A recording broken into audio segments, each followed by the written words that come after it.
Hello students, VS classes for you में आपका फिर से स्वागत है।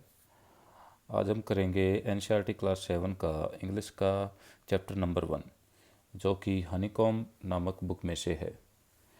तो चलिए स्टार्ट करते हैं। इस लेसन का नाम है 3 क्वेश्चंस। तो पहले देखते हैं इसमें कैसे क्या लिखा है। A king has 3 questions and he is seeking answers to them. What are the questions? Does the king get what he wants? इसमें लिखा है कि एक राजा के मन में 3 प्रश्न हैं और वह उनके उत्तर जानना चाहता है। प्रश्न क्या है? क्या राजा उनके उत्तर जान पाता है? तो चलिए देखते हैं। The thought came to a certain king that he would never fail if he knew 3 things. एक बार किसी राजा के मन में विचार आया कि यदि उसे 3 बातों का पता चल जाए तो वह जिंदगी में कभी असफल नहीं होगा। These 3 things were: what is the right time to begin something? Which people should he listen to? What is the most important thing for him to do? और ये 3 बातें थी कि किसी काम को स्टार्ट करने आरंभ करने का उचित समय क्या है, उसे किन लोगों की ओर ध्यान देना चाहिए और उसके करने के लिए सबसे महत्वपूर्ण कार्य कौन सा है। The king therefore sent messengers throughout his kingdom, promising a large sum of money to anyone who would answer these 3 questions. इसलिए राजा इन प्रश्नों का उत्तर देने वाले को ढूंढने के लिए अपने सारे राज्य में अपने मैसेंजर्स मतलब दूत, अपने दूतों को भेजता है और उनको ये वचन देता है कि जो भी इन क्वेश्चंस का यानी कि इन 3 प्रश्नों का जो उत्तर उसको दे देगा वह उसको एक बहुत बड़ी धनराशि देगा। Many wise men came to the king, but they all answered his questions differently. बहुत से बुद्धिमान, ये जो है ना ये लिखा हुआ है कि मैनी वाइज मैन मतलब बहुत से बुद्धिमान, जो बुद्धिमान व्यक्ति होते हैं वो विद्वान व्यक्ति, बहुत से बुद्धिमान व्यक्ति राजा के पास आए, परंतु उन सभी के प्रश्नों के उन सभी ने उन प्रश्नों के भिन्न भिन्न उत्तर दिए। In reply to the first question, some said the king must prepare a timetable and then follow it strictly. पहले प्रश्न के उत्तर में कुछ ने कहा कि राजा को एक समय सारणी मतलब टाइम टेबल बना लेना चाहिए और उसका दृढ़ता से पालन करना चाहिए। Only in this way, they said, could he do everything at its proper time. उनका कहना था कि केवल तभी राजा हर काम को उचित समय पर कर सकेगा। Others said that it was impossible to decide in advance the right time for doing something. दूसरों ने कहा कि किसी कार्य को करने के लिए पहले से ही ठीक निश्चित समय निश्चित कर पाना असंभव है, यानी कि वो पॉसिबल नहीं है। The king should notice all that was going on, avoid foolish pleasure, and always do whatever seemed necessary at that time. उन्होंने कहा कि जो कुछ हो रहा है उस पर राजा को नज़र रखनी चाहिए और अत्यधिक विलासिता से दूर रहना चाहिए, मतलब जो उसकी मौज मस्ती है, जो भोग विलास है, उससे उसको दूर रहना चाहिए और सदा वही करना चाहिए जो उस समय ठीक प्रतीत हो। Yet others said that the king needed a council of wise men who would help him act at the proper time. वही कुछ अन्य लोगों ने कहा कि राजा को बुद्धिमान लोगों की एक समिति की ज़रूरत है जो उसे ठीक समय पर काम करने की सलाह दे, या उसको उसकी सहायता करे। This was because one man would find it impossible to decide correctly without help from others the right time for every action. उन्होंने बताया कि यह इसलिए आवश्यक है क्योंकि दूसरों की सहायता के बिना अकेले आदमी के लिए प्रत्येक कार्य को उचित समय पर कर पाना असंभव था। But then other said that there were some things which could be urgent. फिर भी कुछ ने कहा कि कुछ ऐसे कार्य होते हैं जो अत्यधिक महत्वपूर्ण होते हैं। These things could not wait for the decision of the council. इसमें काउंसिल का मतलब है कि जो समिति बनाई जाती है वो। तो इसमें इन्होंने कहा कि कुछ कार्य ऐसे होते हैं जो कि बहुत ही अत्यधिक महत्वपूर्ण होते हैं और ये कार्य समिति के निर्णय की प्रतीक्षा नहीं कर सकते। In order to decide the right time for doing something it is necessary to look into the future. अतः कोई कार्य करने का ठीक समय निश्चित करने के लिए भविष्य की जानकारी आवश्यक है। And only magicians could do that. The king therefore would have to go to magicians. और भविष्य का पता केवल जादूगर ही पता कर सकते हैं या केवल जादूगर ही ऐसा कार्य कर सकते हैं, इसलिए राजा को जादूगरों की राय लेनी चाहिए। In their answers to the second question, some said that the people most necessary to the king were his counselors. दूसरे प्रश्न के उत्तर में उन्होंने कुछ ने कहा कि राजा के लिए उसकी समिति के सदस्य सबसे अधिक महत्वपूर्ण हैं। काउंसलर्स मतलब जो समिति के जो सदस्य होते हैं वो। सम सेड द प्रीस्ट्स, कुछ ने कहा कि जो पंडित होते हैं, पादरी होते हैं, वो जरूरी हैं। A few others choose the doctors and yet others said that his soldiers were the most necessary. कुछ ने कहा कि डॉक्टर अधिक जरूरी हैं, तो कुछ ऐसे भी थे जिन्होंने कहा कि राजा के लिए सैनिक अत्यधिक जरूरी हैं।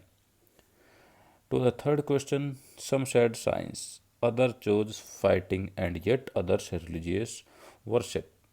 तीसरे प्रश्न के उत्तर में कुछ ने कहा कि विज्ञान ज़्यादा ज़रूरी है, कुछ ने कहा युद्ध करना ज़्यादा ज़रूरी है, तो कुछ ऐसे भी थे जिन्होंने कहा कि पूजा पाठ ज़्यादा ज़रूरी है। As the answers to his questions were so different, the king was not satisfied and gave no reward. क्योंकि राजा के जो प्रश्न थे और जो उनके उत्तर थे वे बिल्कुल अलग अलग थे, इसलिए उनसे राजा प्रसन्न नहीं हुआ, वह उनसे बिल्कुल संतुष्ट नहीं हुआ, इसलिए उसने किसी को पुरस्कार भी नहीं दिया।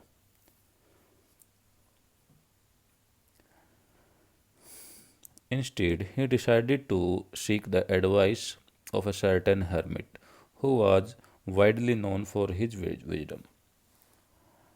इसके बजाय राजा ने एक तपस्वी, जो ये होता है ना, ये जो लिखा है इसमें क्या था, हर्मिट, हर्मिट का मतलब होता है तपस्वी। इसके बजाय राजा ने एक तपस्वी से सलाह लेने का निर्णय किया जो कि अपनी बुद्धिमत्ता के लिए दूर दूर तक प्रसिद्ध था। विजडम मतलब उसकी बुद्धिमत्ता। The hermit lived in a would which he never left. तपस्वी हमेशा, वुड का मतलब यहाँ पे वैसे तो लकड़ी होता है, लेकिन यहाँ पे वुड का मतलब होता है जंगल। तपस्वी हमेशा जंगल में रहता था और वहाँ से कभी बाहर नहीं निकलता था। ही saw no one but simple people and so the king put on ordinary clothes. वह केवल साधारण लोगों से ही मिलता था, इसलिए राजा ने भी साधारण वस्त्र धारण कर लिया, पहन लिए। Before he reached the hermit's hut, the king left his horse with his bodyguard and went on alone.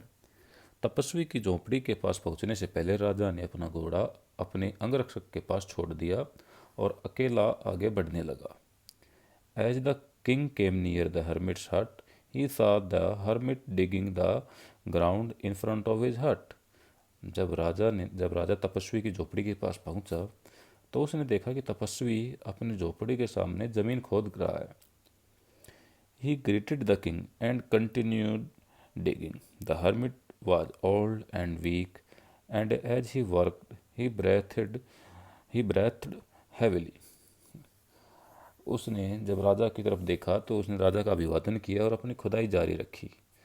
वह तपस्वी काफ़ी बूढ़ा और कमज़ोर था, परंतु फिर भी, और वह काम करते करते ज़ोर से हाँफ भी रहा था, उसको मतलब सांसें चढ़ गई थी ज़्यादा मेहनत करने के कारण। The king went up to the hermit and said, I have come to you wise hermit to ask you to answer 3 questions. तब राजा ने तपस्वी के पास जाकर कहा कि हे बुद्धिमान तपस्वी, मैं आपसे 3 प्रश्नों के उत्तर पूछने आया हूँ। How can I learn to do the thing, to right thing at the right time? Who are the people I need most? And what affairs are the most important? उसने अपने 3% दोहराते हुए कहा कि मैं किसी काम को ठीक समय पर करने के बारे में कैसे जान सकता हूँ, मुझे किन लोगों की सबसे अधिक आवश्यकता है और सबसे महत्वपूर्ण कार्य कौन से हैं। The hermit listen to the king but did not speak. तपस्वी ने राजा की बात सुनी परंतु वह कुछ नहीं बोला। He went on digging. You are tired said the king, let me take the spade and work in your place. तपस्वी ने राजा की बात सुनी लेकिन वह कुछ बोला नहीं। वह जमीन खोदता रहा। फिर राजा ने कहा, श्रीमान आप थक गए हैं, कृपया मुझे अपनी कस्सी दीजिए। यहाँ पे स्पेड का मतलब यहाँ पे कस्सी, मैं आपके स्थान पर काम करूँगा। Thanks said the hermit, giving the king his spade, then he sat down on the ground. राजा को कस्सी देते हुए तपस्वी ने कहा धन्यवाद, और वह जाकर जमीन पर बैठ गया। When the king had dug 2 beds, he stopped and repeated his questions. जब राजा ने 2 क्यारियां खोद ली तो वह रुका और फिर उसने अपने प्रश्न पूछे। The hermit gave no answer but stood up, stretching out his hand for the spade and said, "Now you rest and let me work." तो तपस्वी यहाँ पे खड़ा हुआ लेकिन उसने उसको कोई उत्तर नहीं दिया, और अपने हाथ आगे करके उसने फिर उससे अपनी कस्सी ले ली और उसको कहा कि आप आराम करो, अब मुझे काम करने दो। But the king did not give him the spade and continued to dig. परंतु राजा ने उसे उसकी कस्सी नहीं दी और वह खोदता रहा। 1 hour passed, then another.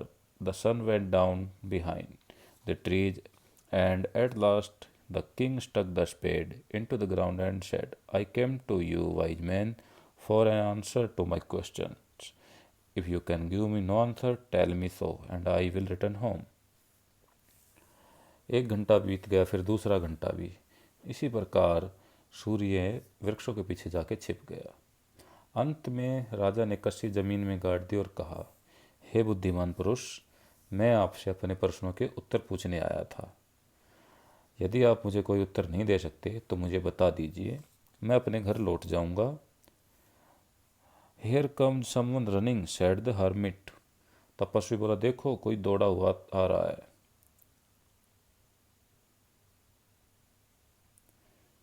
इसमें ये कंप्रीहेंशन के कुछ क्वेश्चन आए बच्चों, ये हम बाद में करेंगे, और ये पार्ट 2 भी आ गया है, तो हम इस पार्ट 2 को कल करेंगे। आज के लिए इतना ही काफ़ी है। तो आई होप आपको ये समझ आया होगा। तो आप इसको पढ़िए अच्छे से, समझिए, और हमारे चैनल को सब्सक्राइब करिए और लाइक शेयर भी करिए। धन्यवाद।